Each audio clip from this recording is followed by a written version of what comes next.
She came to her mother-in-law, who said, "How did things go with you, my daughter?" Then she told her all that the man had done for her, saying, "He gave me these 6 measures of barley, for he said, 'Do not go back to your mother-in-law empty-handed.'" She replied, "Wait, my daughter, until you learn how the matter turns out, for the man will not rest, but will settle the matter today." No sooner had Boaz gone up to the gate and sat down there, than the next of kin, of whom Boaz had spoken, came passing by. So Boaz said, "Come over, friend, sit down here." And he went over and sat down. Then Boaz took 10 men of the elders of the city and said, "Sit down here." So they sat down. He then said to the next of kin, "Naomi, who has come back from the country of Moab, is selling the parcel of land that belonged to our kinsman Elimelech.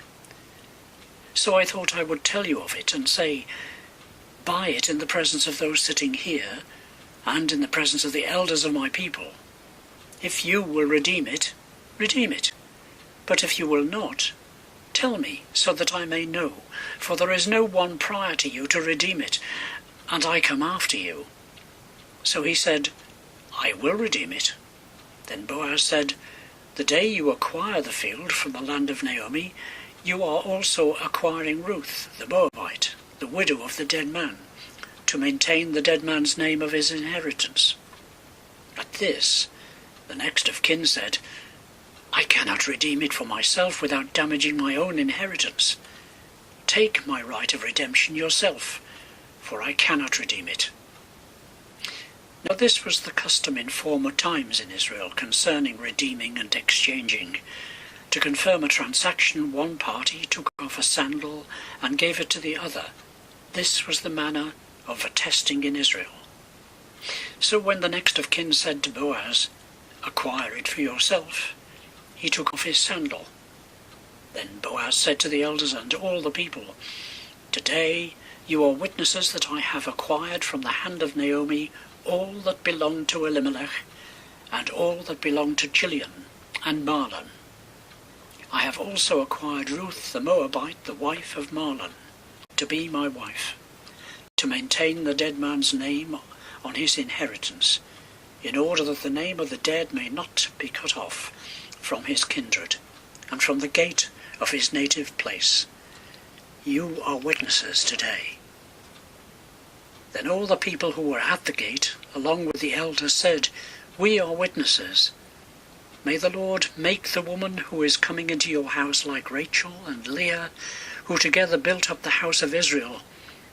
May you produce children in Ephrathah, and bestow a name in Bethlehem. And through the children that the Lord will give you by this young woman, may your house be like the house of Perez, whom Tamar bore to Judah." So Boaz took Ruth, and she became his wife. When they came together, the Lord made her conceive, and she bore a son. Then the women said to Naomi, "Blessed be the Lord, who has not left you this day without next of kin, and may his name be renowned in Israel. He shall be to you a restorer of life and a nourisher of your old age. For your daughter-in-law, who loves you, who is more to you than 7 sons, has borne him." Then Naomi took the child and laid him in her bosom, and became his nurse. The women of the neighborhood gave him a name, saying, "A son has been born to Naomi." They named him Obed. He became the father of Jesse, the father of David. Now these are the descendants of Perez. Perez became the father of Hezron, Hezron of Ram, Ram of Abinadab, Aminadab of Nahshon, Nahshon of Salmon, Salmon of Boaz, Boaz of Obed, Obed of Jesse, and Jesse of David.